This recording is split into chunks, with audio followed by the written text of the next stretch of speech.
Quero saudar a amada igreja com a graça e a paz do nosso Senhor Jesus. Você está feliz com o Senhor nessa noite? Glória a Deus. Que bom, queridos, que você veio para a casa do Senhor nessa noite, porque certamente o Senhor tem uma palavra para o seu coração. Tenha certeza disso. Amém? Produzi, pois, frutos dignos de arrependimento. E não comeceis a dizer entre vós mesmos: temos por pai a Abraão, porque eu vos afirmo que destas pedras Deus pode suscitar filhos a Abraão. Já está posto o machado e a raiz das árvores.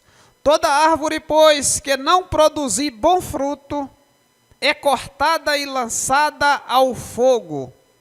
Eu vos batizo com água para o arrependimento, mas aquele que vem depois de mim é mais poderoso do que eu, cujas sandálias não sou digno de levar.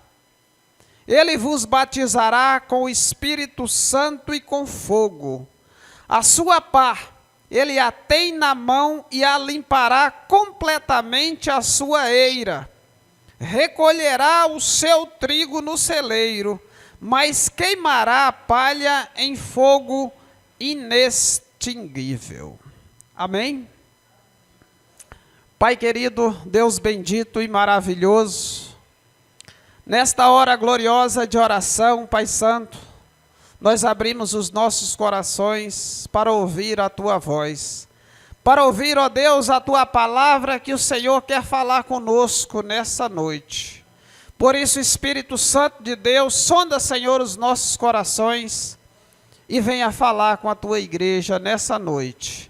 E desde já, Senhor, nós queremos Te agradecer no nome do Pai, do Filho e do Espírito Santo de Deus. Amém, queridos? Você está feliz nessa noite? Diga glória a Deus. Você está feliz? Diga aleluias. A palavra de Deus diz, queridos, que quando nós comparecemos à casa de Deus, nós devemos comparecer com alegria, porque a alegria do Senhor é a nossa força. E esse texto, queridos, que nós lemos nessa noite, o título dele é Produzir frutos dignos de arrependimento. Esse texto, queridos, foi escrito para os judeus, através do discípulo de Jesus, Mateus. Nós entendemos, queridos, que o evangelho, eles são 4 evangelhos: Mateus, Marcos, Lucas e João. E Mateus, ele foi escrito primeiramente para os judeus, que moravam em Jerusalém, naquela região. O evangelho de Marcos, ele já foi escrito para os romanos. O evangelho de Lucas já foi escrito para os gregos.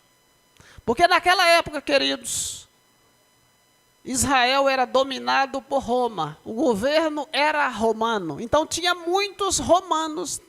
E o apóstolo Paulo também pregou para muitos romanos. Então o evangelho de Mateus foi escrito primeiro para os judeus, para que eles viessem a se arrepender dos seus pecados. E Marcos já escreve na direção dos romanos. Lucas já escreve na direção dos gregos, porque naquela época a língua grega é a língua mais falada do mundo. Era como se fosse o nosso inglês hoje. Naquela época não era o grego de hoje, era o grego koiné, que era o grego antigo. Tá? Então os 3 evangelhos foram escritos nessas direções. E o último evangelho é o evangelho de João. O evangelho de João, ele apresenta Cristo encarnado, o Filho de Deus, para a sua igreja. Então nós entendemos que os evangelhos são sinóticos. Por quê? Porque eles falam da mesma coisa, porém numa linguagem diferente para cada povo. Por isso que o evangelho de Mateus foi escrito primeiramente para os judeus e depois para nós. Esse texto que nós acabamos de ler, foi João Batista que começou a batizar no Rio Jordão. João Batista foi o homem que trouxe a notícia de que o Messias iria vir buscar a sua igreja. E ele veio como mensageiro, veio trazer as boas novas. Por isso que ele diz, produzi-vos frutos dignos de arrependimento, porque o machado já está posto à árvore, e aquela árvore que não der fruto ele corta, e aquela árvore que der fruto ele limpa, para que produza mais frutos ainda. Então, queridos, quando nós fomos chamados para a palavra de Deus, para o evangelho, primeiro Cristo morreu por nós, para que nós viéssemos nos arrepender dos nossos pecados. Então, o primeiro fruto de arrependimento, Cristo já colocou no seu coração, quando você se arrependeu e veio para a casa de Deus. Então, o primeiro fruto foi Ele que morreu por você, e colocou o Espírito Santo dentro de você. Por isso que Ele disse, olha, depois de mim vai vir um que eu não sou digno de carregar as suas sandálias. Ele já estava falando de Cristo.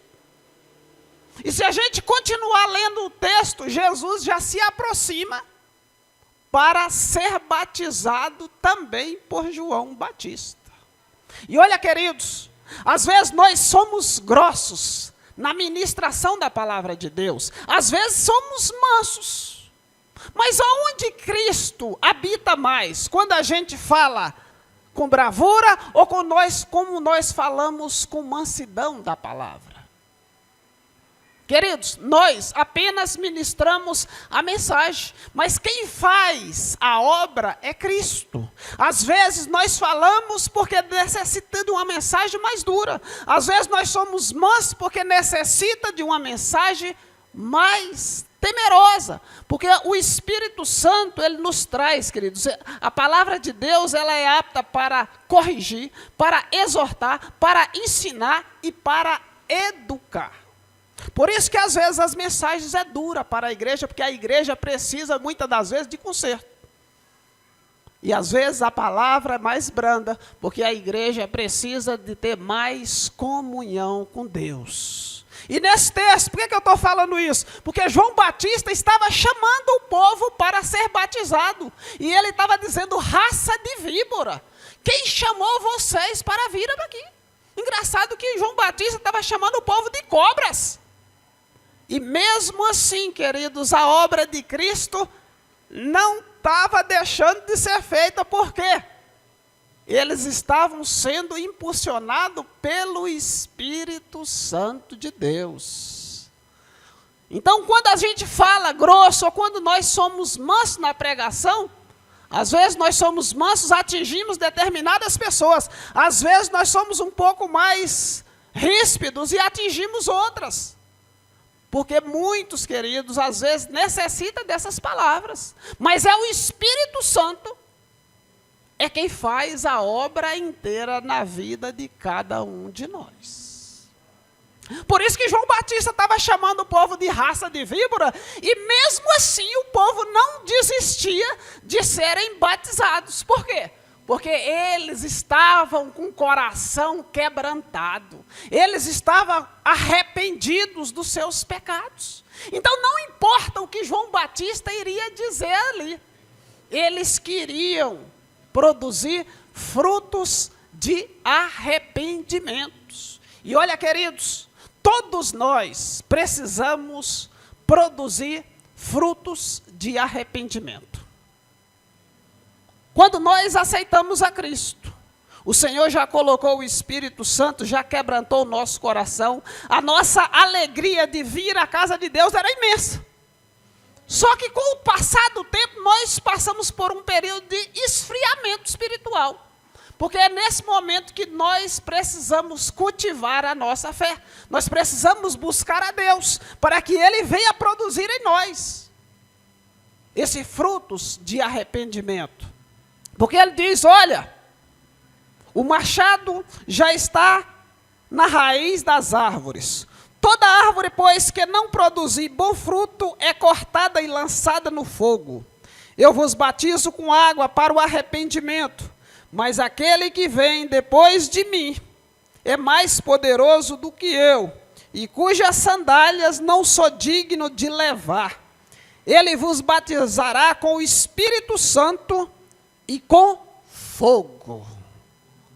Às vezes nós não entendemos o que esse texto quer dizer, que Ele nos vai batizar com o Espírito Santo e com fogo.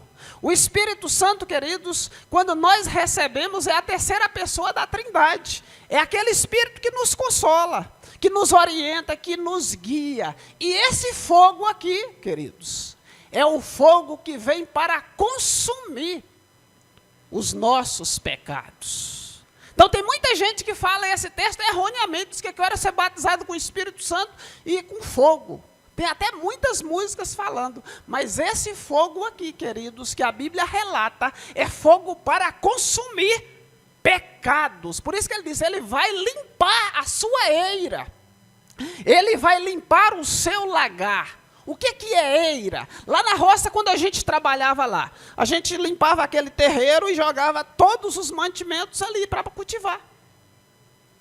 A Bíblia chama aquele terreiro que a gente limpava lá na roça, chama de lagar. A Bíblia chama de eira. Está falando aqui do nosso coração. Que o Espírito Santo, que Jesus, ele vai chegar com sua pá e vai limpar o nosso coração. Ele vai tirar a sujeira do nosso coração para produzirmos trigos, para produzirmos frutos. Os frutos do Espírito para produzir o bom fruto. Por isso que ele diz, produzi, pois, frutos dignos de arrependimento. Porque quando nós, queridos, estávamos no mundo, nós vivíamos como as pessoas do mundo, faziam as coisas do mundo. Jesus foi lá nos chamar para que nós fôssemos pessoas diferentes, pessoas que agíssemos de acordo com a palavra de Deus. Por isso que ele foi lá e pegou o seu machado, isso aqui é uma analogia, e colocou no pé da árvore e disse, toda árvore que não produzir bom fruto, ela vai ser cortada. Por quê? Porque Cristo colocou o Espírito dele dentro de você, para te ajudar, para te consolar, para te ensinar, para te educar na palavra de Deus. E nisso, a partir daí, nós vamos andar com Deus. E ele disse, olha, a paz já está na mão de Cristo. É Ele que agora vai cultivar o seu coração, é Ele que vai limpar. Mas mesmo Cristo, queridos, estando com a pá na sua mão, nós ainda pensamos muita besteira. Nós ainda falamos muitas coisas erradas. E muitas das vezes a nossa luta tem que ser uma luta interna com nós mesmos, para nos esforçar de deixar de fazer as coisas do mundo, para vir fazer as coisas de Deus. Por isso que Jesus disse, olha, aquele que está de pé, cuidado para que não caia. Nós, queridos, estamos de pé, porque o Senhor está nos sustentando. Mas a palavra de Deus diz, cuidado, para que você não caia. Porque os nossos pensamentos, eles viajam, queridos. Viajam e acaba enchendo o nosso coração de muita sujeira. E se nós agirmos segundo o nosso coração, nós vamos agir de acordo com o mundo. E aí nós vamos desobedecer a palavra de Deus. Por isso que ele diz, produzi, pois, frutos dignos de arrependimentos. E que frutos são esses? Quais são os frutos do Espírito? Está lá em Gálatas capítulo 5, verso 22. Mas o fruto do Espírito é amor, é bondade, é longanimidade, é mansidão, é a misericórdia. Isso são os frutos dignos de arrependimento. É praticar as obras que Cristo nos ensinou. Isso é fazer o bem. E quando nós, queridos, colocamos cólera dentro do nosso coração, nós paramos de fazer segundo a vontade de Deus.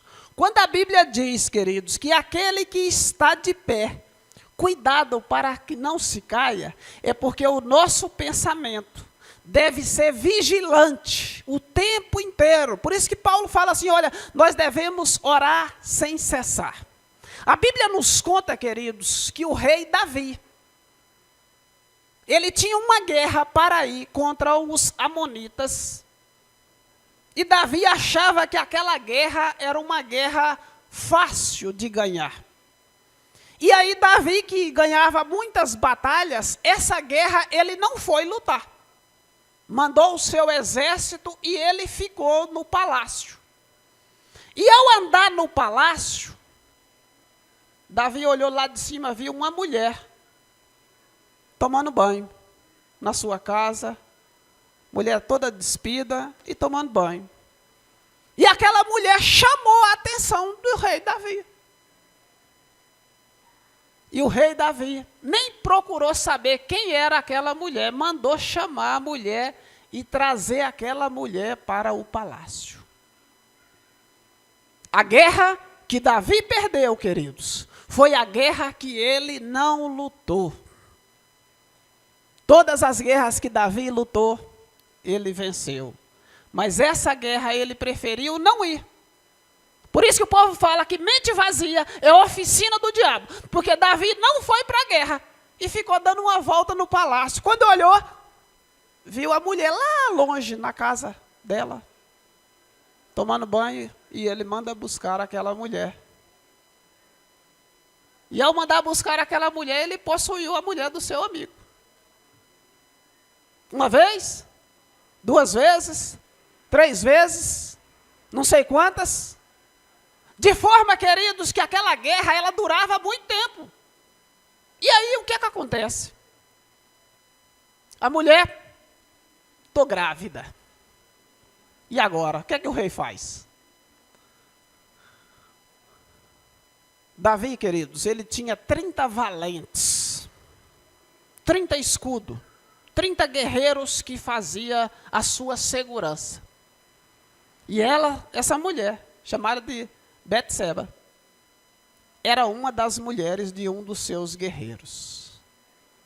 E Davi, quando a mulher fala que está grávida, a cabeça dele começou a incomodar. O que ele tinha feito? E ele disse, manda chamar Urias na guerra. Mandou o mensageiro trazer a mulher.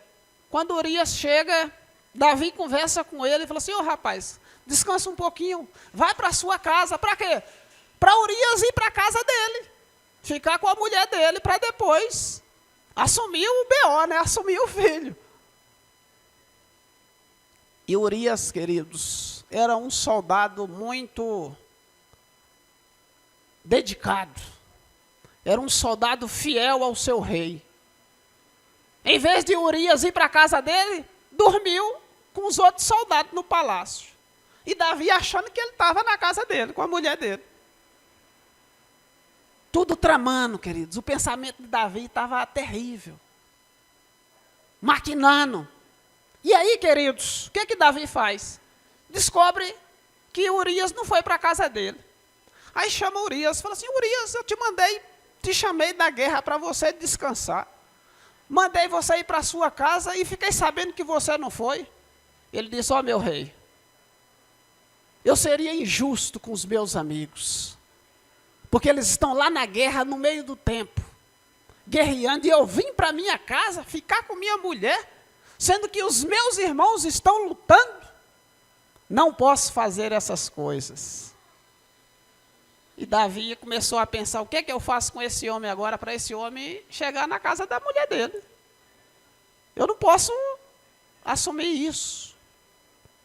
E aí Davi embebeda ele, queridos. Chama ele para tomar uns vinhos. E aí toma uns vinhos, come. Ele disse, agora ele está bêbado, ele vai para casa. Manda ele ir para casa. Você acha que ele foi? Foi não. Ficou lá, de novo com os soldados. E Davi, queridos, maquinou todo um plano para que Urias fosse para casa, para poder ele se proteger da gravidez daquela mulher. E aí o plano não deu certo de novo. Então, queridos, Davi escreve então uma carta para Joabe, que era o seu comandante, e fala: coloca Urias na linha de frente da batalha. Quando a batalha estiver mais pesada, coloque ele e retira os soldados para que ele morra na linha de frente. E Urias, queridos, que naquela época os soldados eram todos, a maioria analfabeto. Só os comandantes sabiam ler. Urias levou a própria carta que iria sentenciar a sua morte. Entregou a sua carta com o pedido do rei, selada com o anel do rei, entregou para Joabe. Joabe leu: coloca Urias na frente da batalha.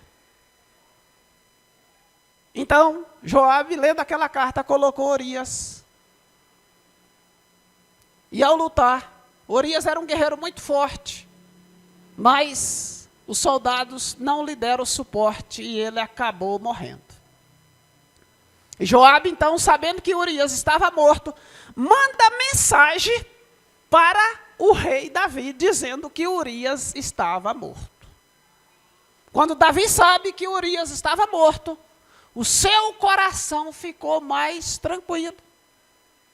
Porque aí iria ser um escândalo para o rei, saber que o rei engravidou a esposa do seu guerreiro. E Davi fica mais tranquilo ao saber dessa notícia. Mas, queridos, naquela época, os reis de Israel, todos eles tinham um profeta que era o seu conselheiro. E Davi estava lá bem em paz, bem tranquilo, já sabendo que a mulher dele estava morta. Depois que passou o luto, o que é que Davi faz? Traga a mulher de Urias para ser agora minha esposa. Naquela época, um rei podia ter várias esposas. Então, Davi sabia que a mulher estava grávida. Então, agora, traga a mulher para o meu harém, né? Para se juntar com as minhas esposas. E aí, queridos, Davi estava lá no palácio, tranquilo, chega o profeta Natã, que era o conselheiro do rei, e falou: meu rei, deixa eu lhe contar uma história. E o rei Davi diz: conte-me a história.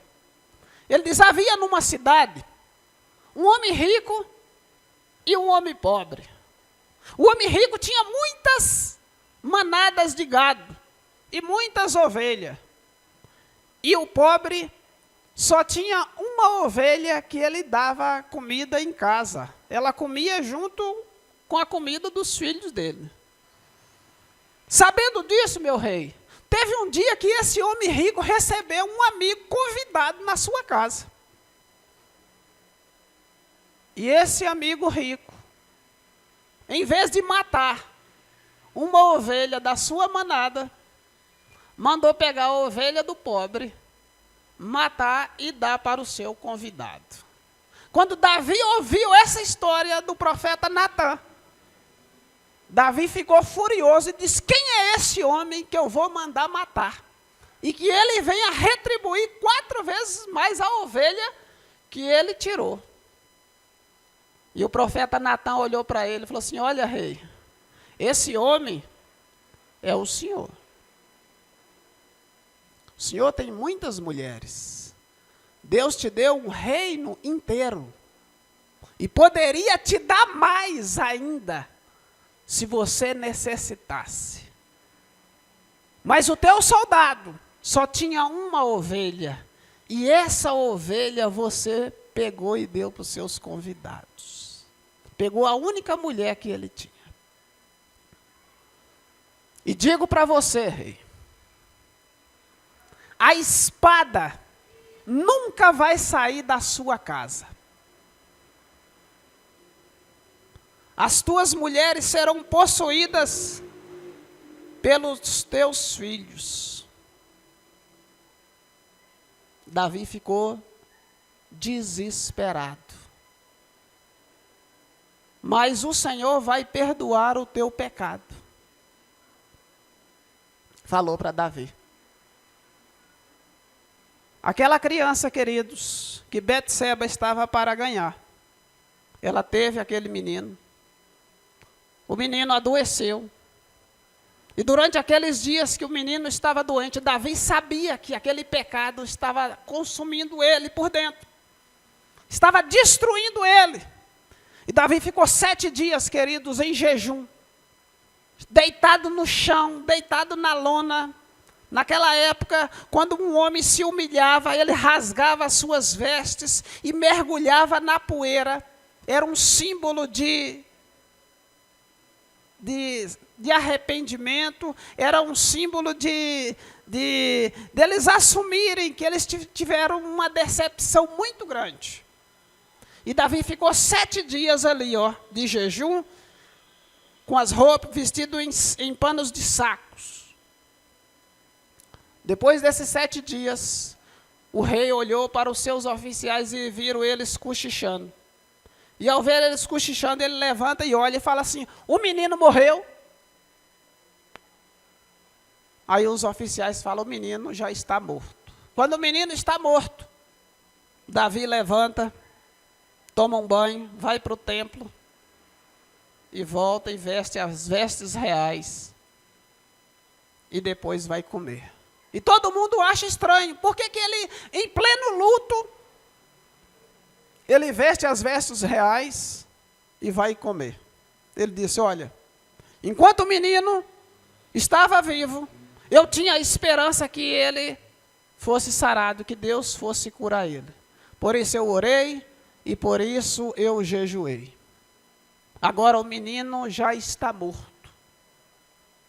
Não dá para se fazer mais nada. E olha, queridos, foi nesse choro, foi nesse arrependimento, Davi escreveu 2 salmos. O Salmo 32 e o Salmos 51. No Salmo 32 ele diz: enquanto calei os meus pecados, envelheceram os meus ossos pelos meus constantes gemidos. Então disse: confessarei ao Senhor a minha transgressão, e o Senhor perdoasse a culpa do meu pecado. Porque enquanto ele escondeu aquele pecado, queridos, enquanto ele escondeu toda aquela trama que ele fez, parece que o pecado estava consumindo ele por dentro, estava matando ele. Por isso que no Salmo 51 ele pede a Deus que molhe ele com hisopo, para que ele seja limpo, para que Deus dê a ele um espírito voluntário, para que ele tenha liberdade de adorar a Deus, porque ele já não estava sendo mais capaz de adorar a Deus, porque a culpa do pecado estava pesando na vida dele. Então Deus, queridos, perdoou Davi por toda aquela transgressão, porque ele maquinou um plano para tirar a vida do seu amigo, para ficar com a mulher dele. Mas o profeta Natan disse, queridos: olha, a espada nunca vai sair da tua casa, Davi. E o que aconteceu, queridos, mais tarde com Davi? Davi tinha muitas mulheres. Davi tinha mais de 20 filhos. E aconteceu, queridos, que um dos filhos de Davi, chamado de Aminon, ele se apaixona pela sua própria irmã, chamada Tamar. Ele se apaixona por essa irmã, mas essa irmã não quer nada com ele. E por ela não querer nada com ele, ele violenta essa irmã dele.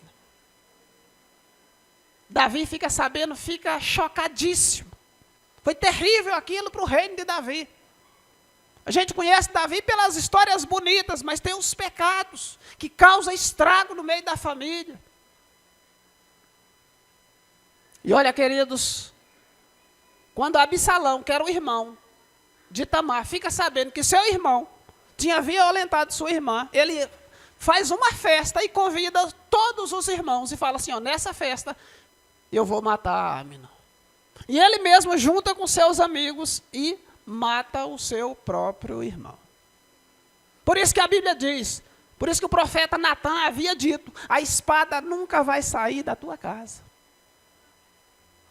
Então, queridos, mais tarde, mais tempos depois, Davi já estava velho. Davi tinha prometido o reino dele para Salomão. Só que Absalão era quem queria o reino. E Absalão se junta com os grandes de Israel, queridos, e começa a anunciar que agora ele era o rei. E Davi foge. Ficou com medo, porque Absalão dizia que era o rei. Não podia ter dois reis. Se tivesse um rei, um tinha que matar o outro. E aí Davi foge para não ser morto pelo seu próprio filho. E depois disso, queridos, Joabe, que era o guarda, que era o chefe da guarda de Davi, começa a perseguir Absalão.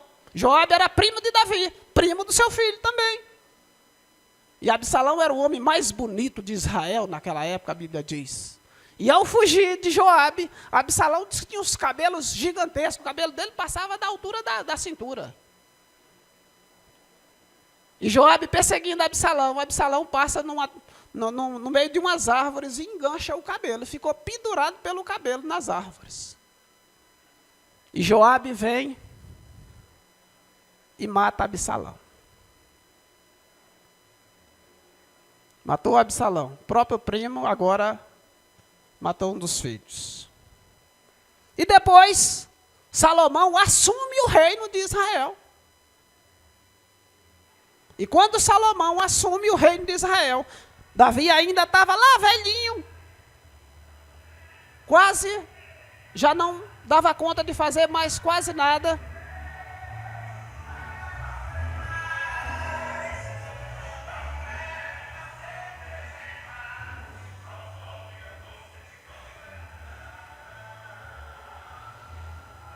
Glória a Deus. Aleluias.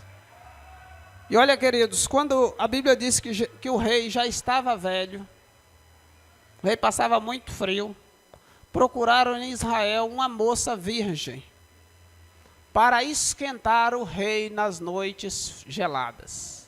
E aí procura uma moça em Israel e acha a sunamita, uma mulher virgem, uma mulher nova, e essa mulher, todas as noites, iria dormir com o rei para aquecer o rei. E aí aconteceu que Davi morre. Salomão já era rei, e o filho mais velho de Israel, o filho mais velho de Davi, Adonias, resolve tomar o reino, resolve querer o seu rei. Só que Salomão já estava reinando. E aí Adonias vai até Betseba, que era mãe de Salomão, mulher de Davi, que era mulher de Urias, lá atrás, e fala para ela: já que eu não posso ter o reino, eu quero fazer um pedido. Eu quero a sunamita como esposa, que era mulher do meu pai. Ao ouvir essa história, Salomão fica furioso e manda o seu guarda matar Adonias, seu irmão mais velho. Olha, queridos, o final da história de Davi foi terrível, mas Deus guardou o seu plano. Deus salvou Davi. Mas esse pecado que Davi maquinou teve consequências gravíssimas. Houve guerras entre os seus próprios filhos. Primeiro pelo trono. Depois teve violação de Tamar por Amnon. Depois Absalão mata Amnon. Depois Salomão manda matar o seu próprio irmão. Porque ele tinha pedido a sunamita como esposa.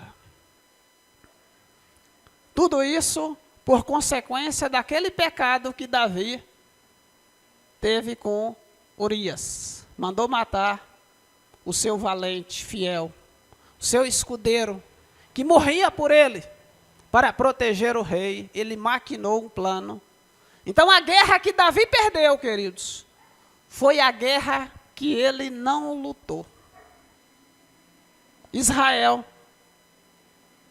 venceu a guerra contra os amonitas. E o rei dos amonitas, a Bíblia diz, que ele tinha uma coroa que dava 32 quilos de ouro batido, só a coroa do rei.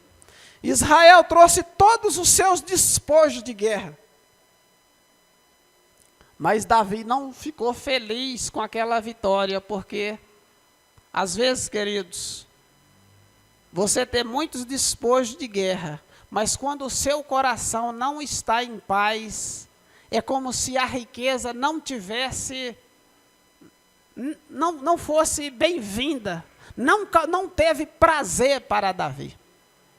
Então, a teologia diz, né, que a guerra que Davi não lutou, foi essa guerra que ele perdeu.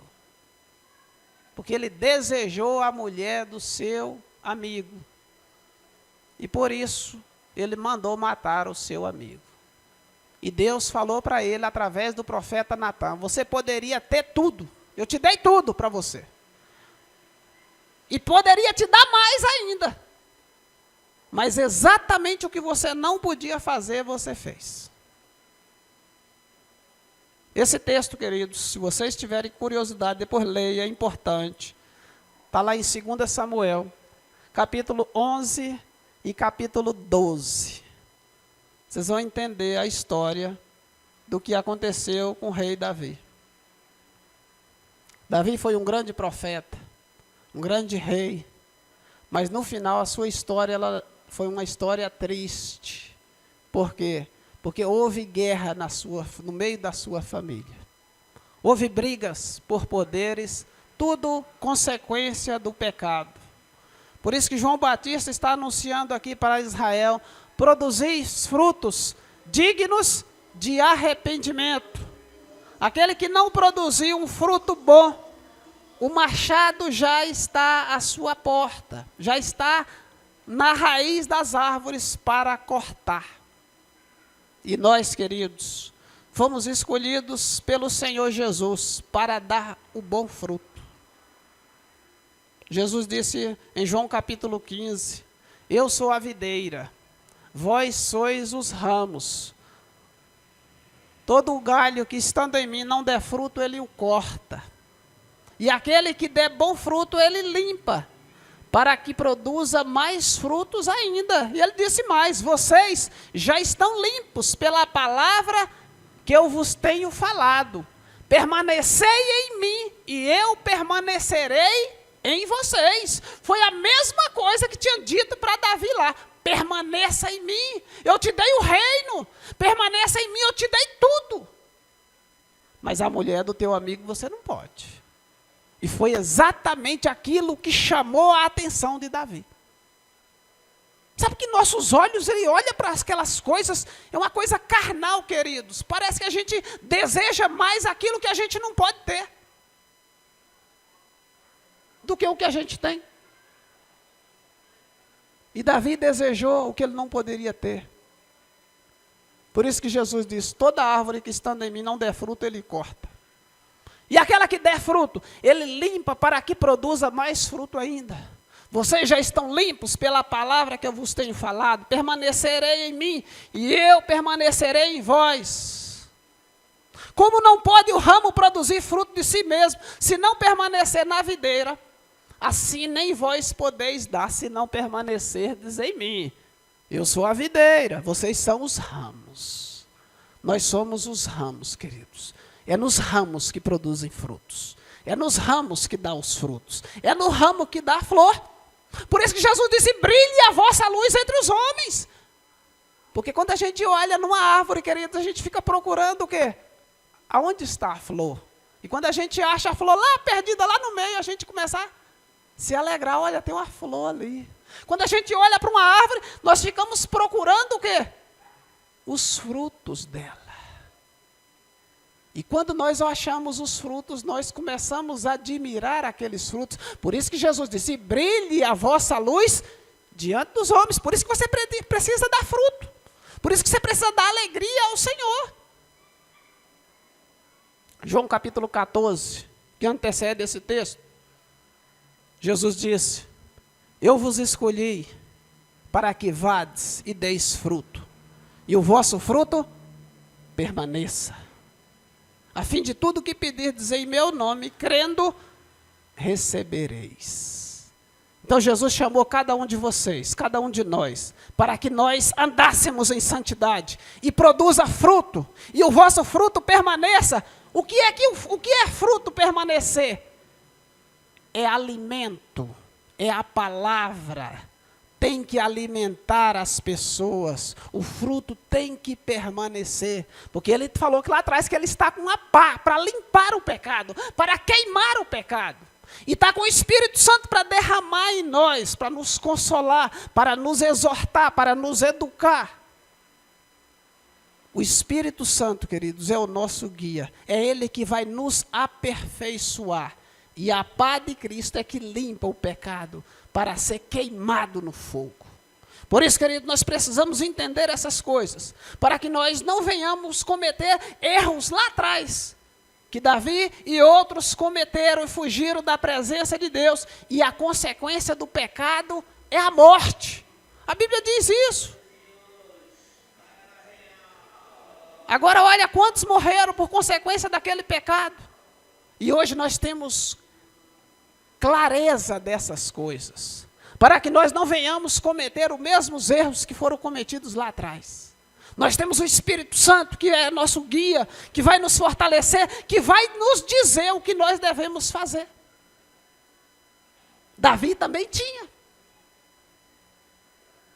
mas preferiu fazer a coisa errada. Depois veio o remorso, depois veio a tristeza. Sofreu muito, queridos. Então o Senhor quer que nós produzamos, queridos, frutos de arrependimento. E produzir frutos de arrependimento, queridos, é quando você cometer um erro, você se arrepender imediatamente ao Senhor. É quando você cometer o erro, você pedir perdão. Por isso que ele diz: permaneça em mim, que eu vou permanecer em vocês. Porque se nós estivermos com Cristo, queridos, o pecado não vai ter lugar na nossa vida. Se nós estivermos com Cristo, nós não vamos vacilar.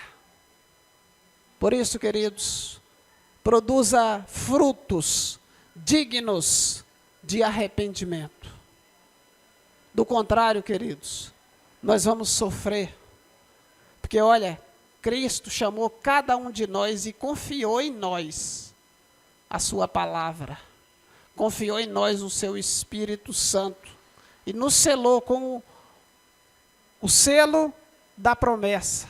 O Espírito Santo na nossa vida, queridos, é uma garantia, é um penhor, a Bíblia diz, de que Jesus vai vir te buscar, de que você vai morar com Ele lá no céu.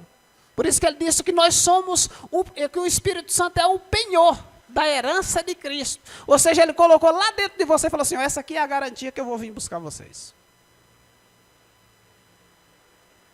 Eu estou indo para o Pai, preparar-vos lugar, para onde eu estiver, vocês estejam também. Ele está preparando o lugar, mas Ele guardou o Espírito Santo dentro de nós. E esse Espírito Santo, queridos, está dentro de nós, e nós somos o templo. Nós somos a igreja. Esse templo está aqui dentro, e quem representa esse templo é você. A sua pessoa. Por isso que Paulo fala aos Coríntios que quem destruiu o templo, Deus o destruirá. Por isso, quando você for andar, ande de forma decente. Quando você for se vestir, se vista de forma decente, porque você é o quê? O templo de Deus. E Deus disse: quem destruiu o templo, Ele o destruirá. Porque nós somos a imagem, nós somos como espelho, que reflete a imagem do Senhor. Quando Jesus olha para, quando uma pessoa olha para você e fala assim: ó, ali vai um servo de Deus, ali vai um ministro do Evangelho de Cristo. Então nós precisamos representar esse evangelho aqui na terra. E nos últimos dias nós temos visto que muitos têm feito tantas coisas erradas, têm mercadejado a palavra de Deus, têm vendido a palavra. É isso que Paulo usa lá em 2 Coríntios capítulo 4. Nós somos, porém, o bom perfume de Cristo, e não somos tantos quantos outros mercadejando a palavra de Deus, vendendo.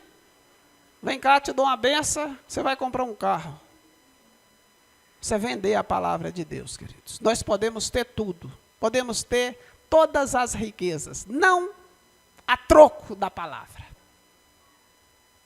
A palavra tem que ser ministrada para arrependimento.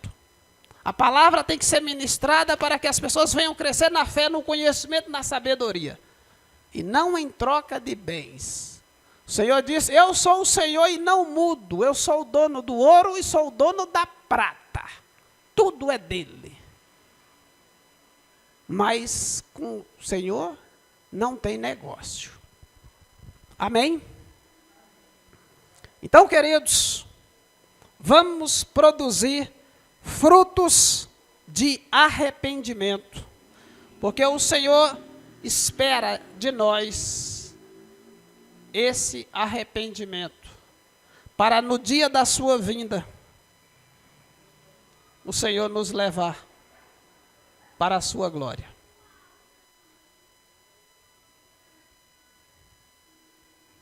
O Senhor já tinha dito a Moisés, disse, na verdade, Moisés, o Senhor Deus vos se suscitará dentre vós um irmão profeta semelhante a mim. A ele ouvireis em tudo quanto ele disser. Acontecerá que toda alma que não ouvir a esse profeta será exterminada do meio do seu povo. Moisés já tinha dito isso lá atrás, que Deus iria mandar um guia, um profeta semelhante a ele. Quando João Batista batiza Jesus, o Espírito Santo desce. Esse é meu filho amado, em quem tenho prazer, a ele ouvi. A mesma coisa que Moisés tinha dito lá atrás. Então, queridos, vamos ouvir a voz do Mestre. Vamos ouvir a palavra de Deus, para que nós sejamos pessoas, queridos, melhores a cada dia, para que nós venhamos alcançar as promessas do Senhor. Fique de pé, vamos orar a Deus, no nome de Jesus, para que venhamos produzir frutos de arrependimentos. Pai querido, Deus bendito e maravilhoso, graças nós te damos, Senhor, Criador dos céus e da terra. E nessa noite, ó Deus, nós queremos nos apresentar a Ti, ó Deus, as nossas vidas, Pai Santo. Pai de amor, Deus poderoso, perdoa, Senhor, os nossos pecados. Perdoa, Senhor, as nossas falhas. Ó Deus Santo, Deus Todo-Poderoso, nós te damos graça, nós te exaltamos, porque o Senhor é bom, ó Deus, e a tua misericórdia, Senhor, não tem fim e se renova a cada manhã. Por isso, ó Deus, perdoa, Pai, as nossas falhas, perdoa, Senhor, as nossas fraquezas, para que nós possamos chegar a Ti, ó Deus, com o nosso coração limpo, com o nosso coração puro, ó Deus, cheio, ó Deus, dos frutos do Teu Espírito, que o Teu amor, ó Deus, possa abundar em nós, ó Deus, para que a Tua graça irresistível, ó Deus, venha encher os nossos corações, ó Deus. Nós somos gratos a Ti, ó Deus, porque o Senhor abriu os nossos olhos, ó Deus. Porque o salmista dizia, Pai, enquanto eu calei os meus pecados, envelheceram os meus ossos, porque a culpa pesava sobre a mente dele todo dia. Mas quando ele pediu perdão, o Senhor perdoou. E aquela culpa, Senhor, não mais, ó Deus, atingia o teu servo. Ele diz, sendo assim, todo homem piedoso poderá encontrar em ti a paz, a abundância. Por isso, Senhor, nessa noite, visita a tua igreja. Visita, Senhor, o teu povo, Pai. Sonda, Senhor, os corações. Aqueles corações que estão tristes, que estão angustiados. Aqueles corações que, porventura, Senhor, tenham alguma culpa, Senhor. É o Senhor que conhece, Pai. É o Senhor que sonda, ó Deus. É o Senhor que restaura. E nós te pedimos nessa noite, Espírito Santo, vem, Senhor, nos consolar. Vem, Senhor, nos fortalecer. Vem, Senhor, nos motivar a produzir frutos dignos de alegria, dignos de arrependimento, ó Deus. Porque tua palavra, Senhor, é que nos afirma que nós fomos escolhidos por ti, Pai, para produzir frutos. Ó Deus Santo, guarda-nos, Senhor, debaixo das tuas asas. Debaixo, Senhor, da tua proteção. E livra-nos, ó Deus, de todo mal. E desde já, Senhor, nós queremos te agradecer. No nome do Pai, do Filho e do Espírito Santo de Deus. Amém, queridos? Glória a Deus.